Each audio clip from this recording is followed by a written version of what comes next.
Hi, my name is Jovan. I'm coming from Serbia, so I understand something that you are talking, not everything, but yeah, I think this will be interesting for us.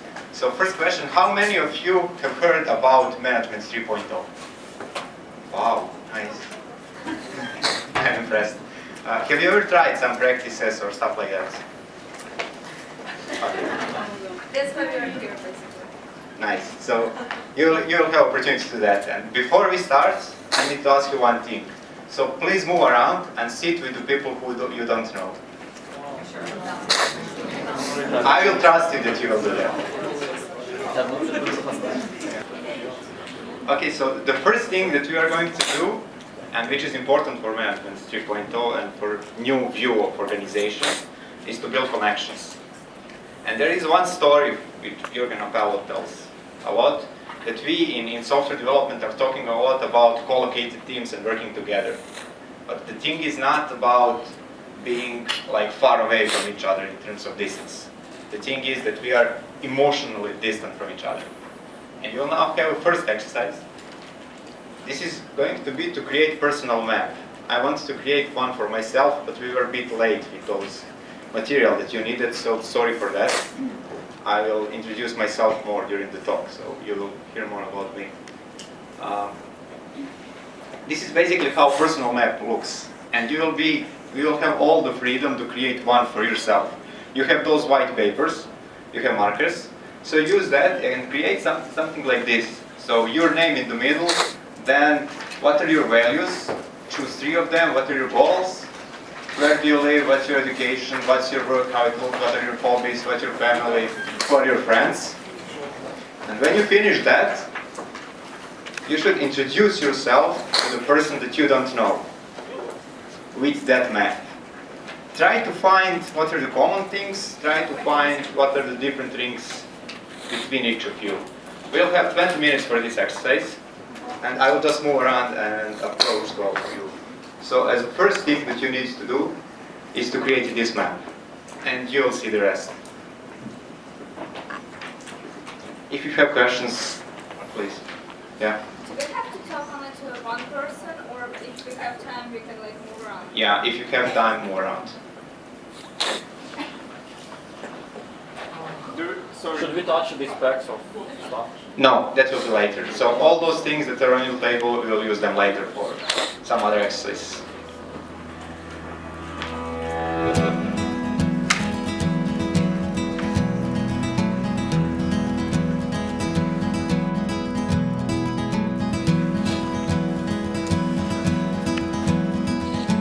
Okay, I hope that you can see this watch, so I will remind you how much time is left.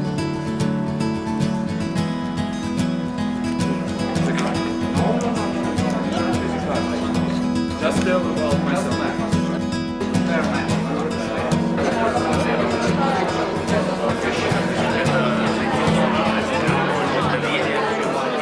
So, who wants to share how it was? It was wonderful. It was noisy. Was that sarcasm? Or? Okay. Well, yeah, it's nice, and thank you for the exercise. And the map itself, it was like really handy when you're introducing this yourself. Like you have a cheat sheet just to go through, and it's not yet. So it was useful. Anybody else?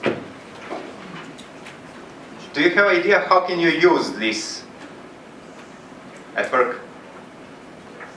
I guess that when you know values and you know the most important stuff for people, you can understand them more, I don't know, deeply to get a touch of, you know, to their like motivation, their pain, and like this way working with the team and with people definitely helps to manage them, and just knowing that this person needs this while the other one doesn't care about this stuff, but he's basically more into, you know, something different. Yeah, you're right. Just think about one more thing. So you said to manage them.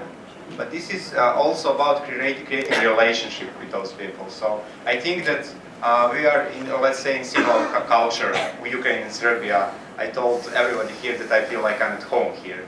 So it's very open culture. I think that you also are more friends at work, not only like colleagues. And it's a bit different, for example, in Germany. So I work for a German company, and then it's different. And exercise like this actually can help you in those environments. If you have a new client, if you have a new team, whatever that is, and if you want to make connections.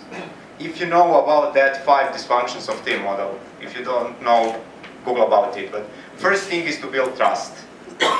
And in order to build trust, you need to share something about yourself. This is one of the ways that you can do. Okay, cool, thanks. So I want you to go through 4 exercises. So this will be a bit fast, but I think that you will have some value out of it. Okay, just a bit more about Management 3.0. So there are some principles and practices behind it. First one is engage people. There is a lot of surveys that are showing that people are not engaged at work. And that is a big problem in USA, also big problem all over Europe. Basically, we all work somewhere what is called knowledge work. And in knowledge work area, you need people who are engaged. Second principle is improve work. And that is all about that Kaizen approach and improving everything what you can, but with a purpose. So that is the reason why we have Management 3.0. And delight clients. And that is one thing that I saw in Serbia. I don't know how it is here, but we are mostly nearshoring or outsourcing destination. And then a lot of our developers and people don't see clients or don't see that customers who are using that product. And you cannot create that connection with product, with what you are building. Purpose of what we call Management 3.0 is actually to delight clients. So we need to find practices to engage our people more with end customers. What was Management 1.0? So if you are learning about management, there is something what is called scientific management. It's from beginning of 20th century, and it's basically management where there was like that old mindset where you had the managers who were responsible to think and people who should work. That guy, Frederick Taylor, who invented that, said that people who are doing the work, that manual workers, should be stupid, and exactly in those words. And you shouldn't allow them to think. So there you have highly educated people or highly skilled people who are managers, and you have that workforce. Unfortunately, that kind of work was successful in that period of time because you had a lot of manufacturing work, a lot of manual work, so you could do something like that, even though I disagree with that approach. Management 2.0 was something, this is just a model, so don't think like this is some kind of definition. Management 2.0 tried to fix those things, to appreciate people more. And this is how we came to bonuses, to all those extrinsic rewards, but then we got a problem. People have a tendency to destroy the company because they want something for themselves. And I saw so many times examples that you know, if you need to sell something and you will get money for it, then you will not think how you're going to sell something else in 2 months. And you destroy a relationship, you destroy everything just to get that amount of money, which is, I don't know, which you expect and end of quarter. And Management 3.0 is actually that approach with weak hierarchies, with empowered people, with a lot of those things which are actually helping us who are working in knowledge work, in IT, to really be happy at work, but also to have happy customers. And behind all of that is actually motivation. And this is what next exercise will be about. The question is, how can we motivate people? But there is also a question, should we motivate people or should we understand what motivates them and create an environment where they are motivated? And a question for you, when did you last time enjoy at your work and why? You can give whatever that is example. If your boss is here, please tell that you enjoy all the time. Some example. Yesterday, I don't know. What was that? Last time I enjoyed my work. Yeah, what was the reason? Did you do something special? Or? I do this special every day. So I communicate with people, I explain project goals, we do work, we deliver results. So this is on, everything is joined all together. Somebody else?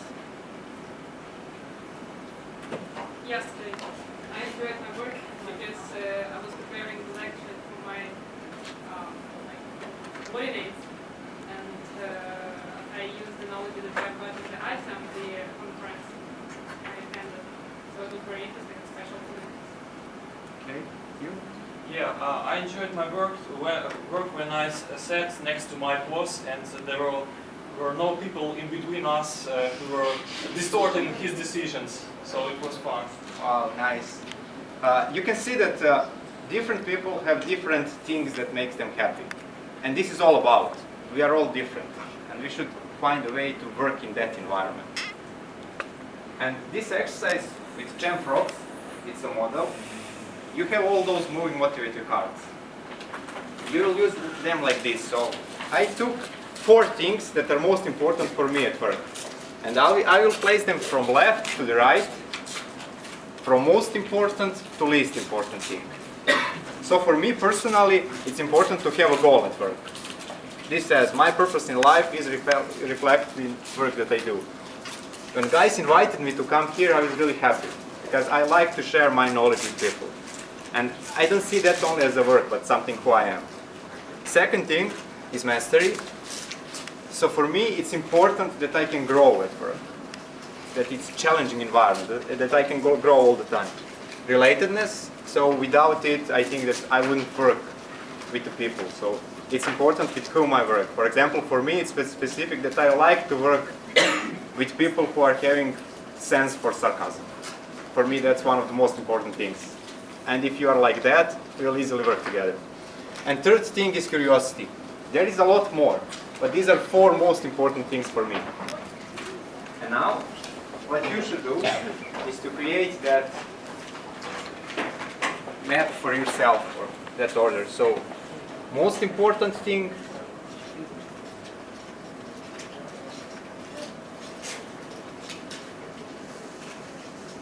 and here least important.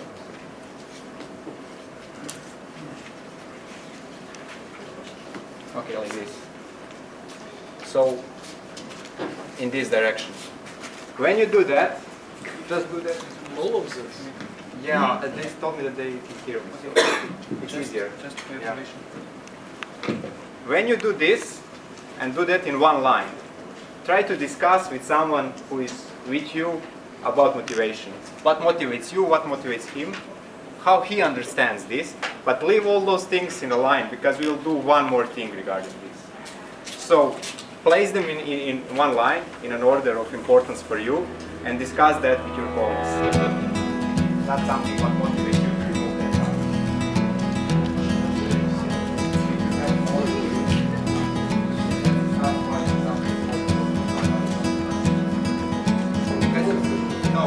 How many you want?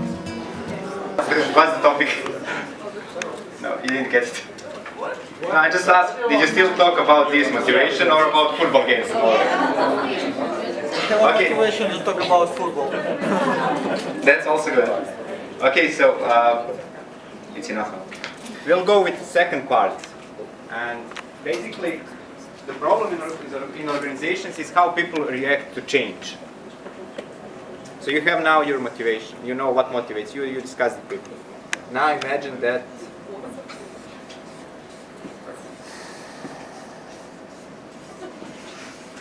change happens. And let's say that your organization is going towards that flat hierarchy.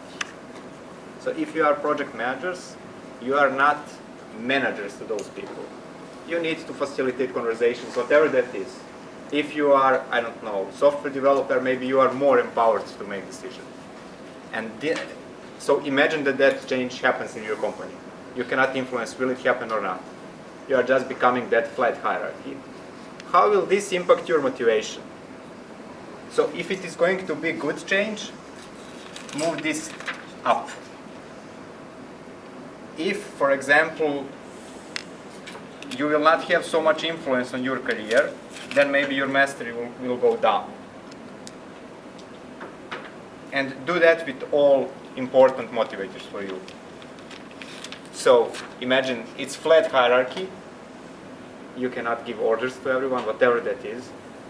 and what will happen with your motivation? Is there something that will go up? For example, you will be able to discover more different things. So curiosity can go up. Let's go like this. And maybe because of that, relatedness will go up. Maybe only mastery will go down, whatever that is. But think of that change and move this card. This is the reason why game is called moving motivation. Flat hierarchy, so that you cannot give order to someone.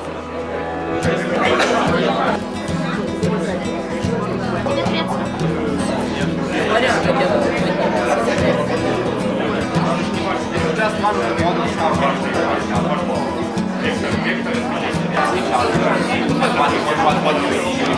Guys, we have only one compound, so there are two more games that we should try.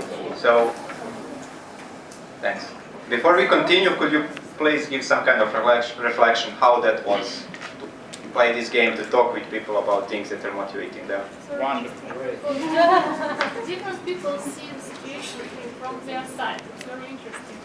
The same titles, yes, but everybody look at this from their situations in life or from different sides. Cool. And you also need more alignment on the exercise itself if you want it to be more valuable for the team. Because currently it's more like self-reflection, at least how I felt. Anybody else? It's very abstract, hard to know, hard to improve by the my team. How to improve your team? How to improve my team by this game. How can they decide how they can improve? So usually in those self-organizing teams and self-organizing environment, it's not about how can I change someone, but how can I help them to understand things and what should they decide to do. So you said this, you have different understanding about some things. Do you know that in your team?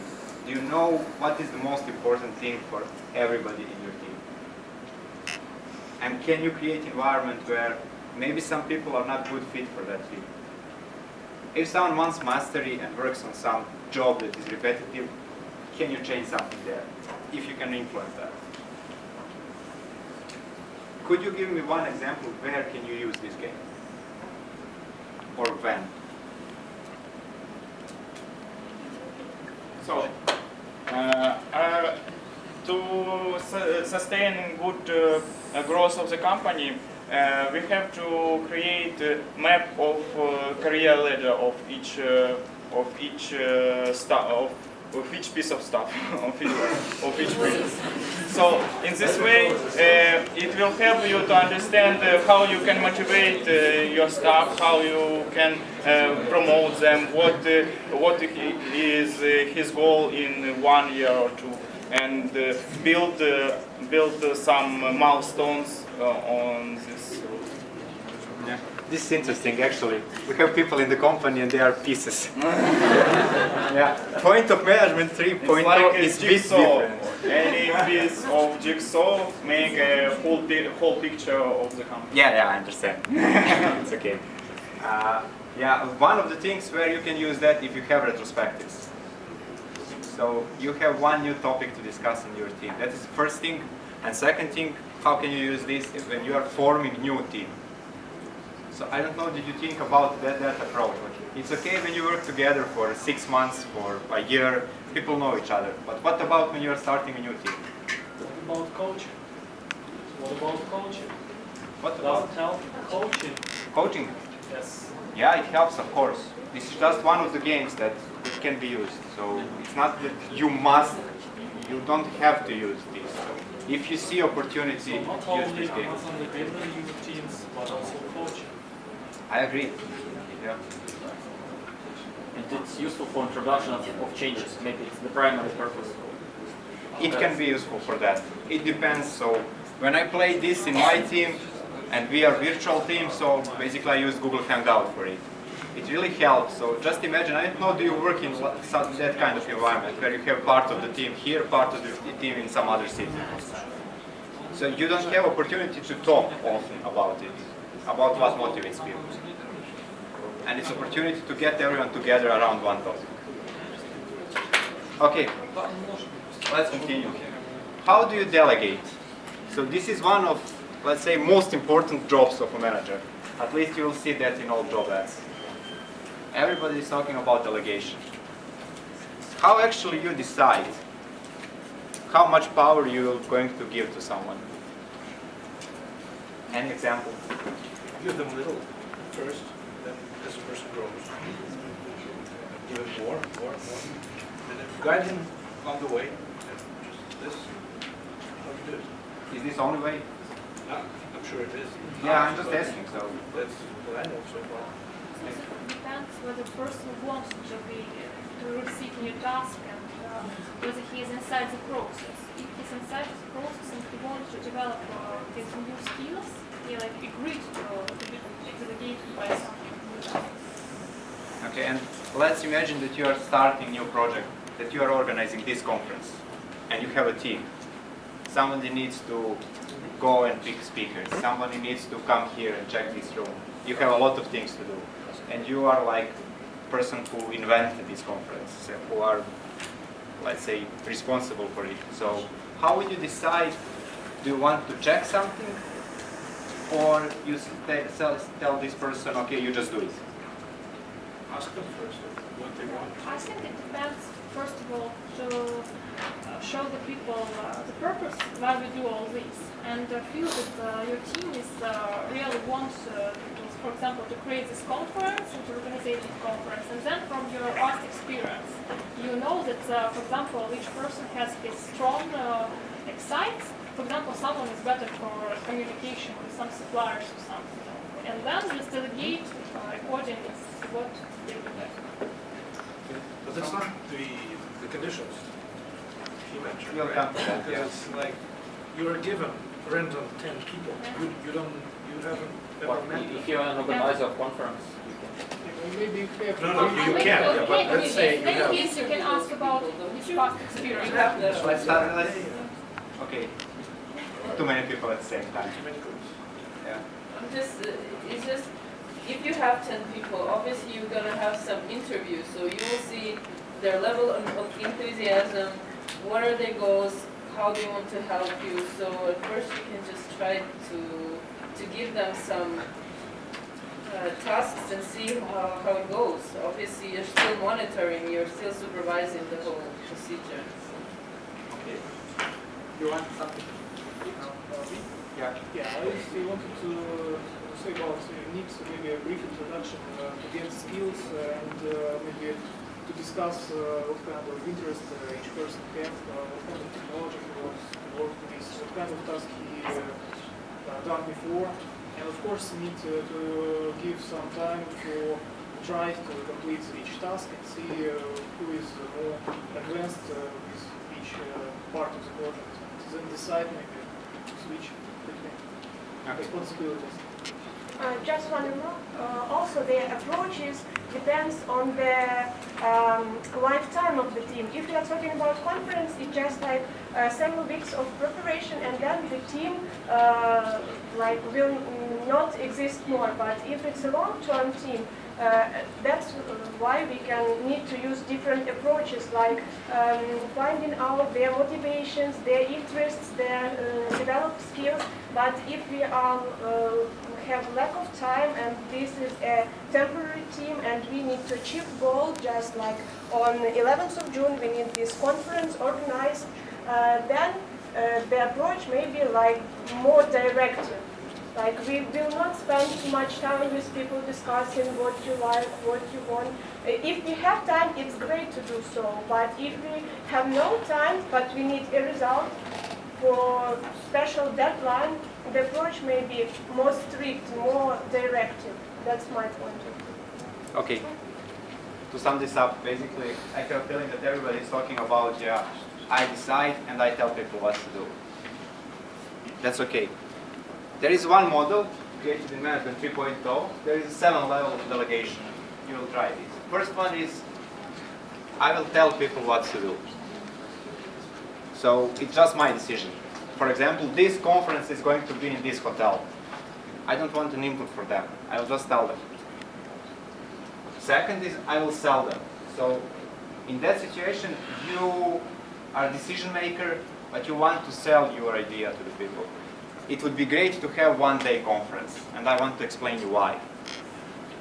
Third level of delegation is consult. So you tell people that you want to consult them, but you are making decisions. So it's not just telling them, it's consulting them. Fourth level is agreement. And there you're giving up from your power.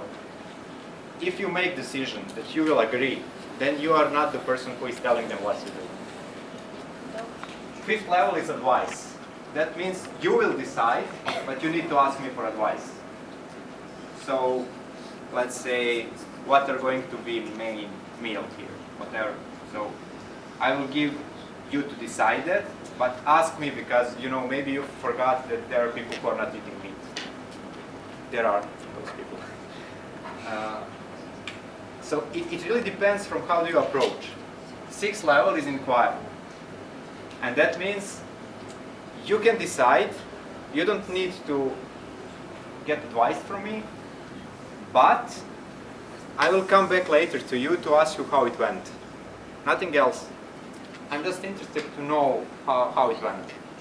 For example, if I'm some company owner who doesn't have time to visit this conference, I will just call you later and ask you, okay, how it was? What are your thoughts about it? And seventh level is actually delegate. And that is, you do it, you don't need to ask me, everything is okay.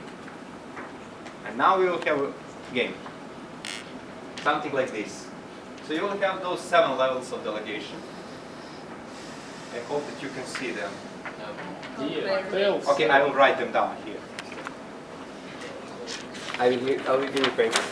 And you will have simple task. Find 5 things that is important for your group to organize conference and decide together on what delegation level should be if you are hiring some people. So let's say for topics. If you are a team who is organizing and you have someone who is working for you, you'll just try to sell what will be the topics. Who is going to decide about time schedules and how? And stuff like that. So this is just example. You can find your 5 things which you think that are important for you to organize conference, and find delegation level which will be okay for you. You will get one big flip chart paper. So make it like visible. What would be the benefit of this game? So just to explain. You can put this in the wall of your office. This is information radiator. If you are in that kind of agile mindset, you know that people are talking about it. So it is clear and visible for everyone that you as a leader, whoever you are, decided to, evening program to delegate or to want to be advised about it. Every table will work this exercise for themselves, and you will see what are your ideas and do one more thing.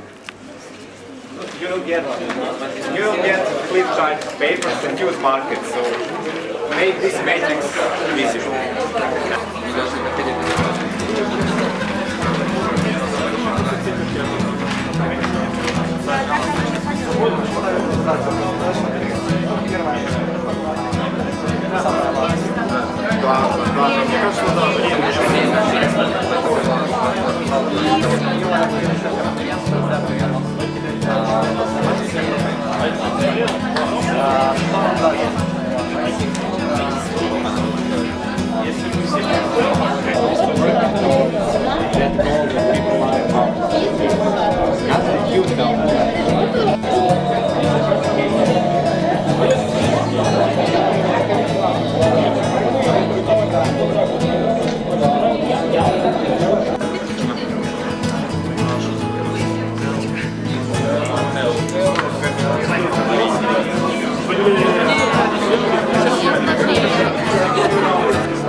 And it's 1. It's tell. What would you do if you want to empower people who are working on that project more? Maybe you will tell them, okay, we will go to 4. We should find agreement about city. Maybe if you move conference to another city, maybe you will have 100 people more. Maybe you are not the best person to decide.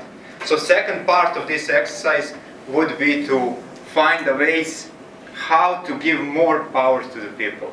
Because that's the goal. And that's the goal when you are working in knowledge work. To give them opportunity to decide, to coach them, to help them grow, all those things. But it's always about people. It's just about making things visible and helping people to grow. And we will just jump into final topics. And it's about rewards. And I need your help now. So, what are typical rewards in companies in Ukraine for employees? Money. Thank you. Food.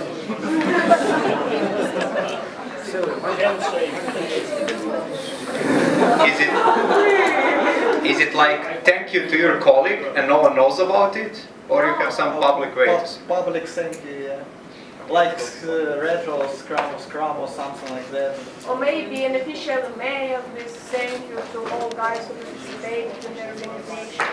Especially from CTO or CEO. And do you have some rewards connected to that? Not really. It depends. I'll just move to the slide, sorry. Basically, the idea behind motivation of people who are working in knowledge work is that money doesn't work. You should be paid well, and you should be paid fairly, but money is not primary motivator. There are other things, and you tried that. There is a one way, and you have that set of cards. It's kudo cards. There is a way to say thank you to someone, to make that public. And we'll try that now. And we'll finish workshop with this. So, if you met someone, if you get some cool idea today, if you have any reason to say thank you to anybody, write it down on that card, write down your name, and use this tape to stick it to the wall when you are leaving. And you can come back later and see how it looks. How this can be used in your company, just few ideas. You can give people small rewards. Like, if someone got kudo card or several kudo cards, you can give him movie tickets or something like that. But you can use this really to promote that people say thank you to each other in your company. And that is visible to everyone. So, you can create kudo wall in your company and have a pile of those cards somewhere. Some companies are having kudo boxes, and they have like once a month event where they read what employees wrote to each other. The idea is to have something small. Yeah, and thank you. So I'm sorry, it was just 1.5 hours. I wanted to give you a few ideas to try. It was the maximum here.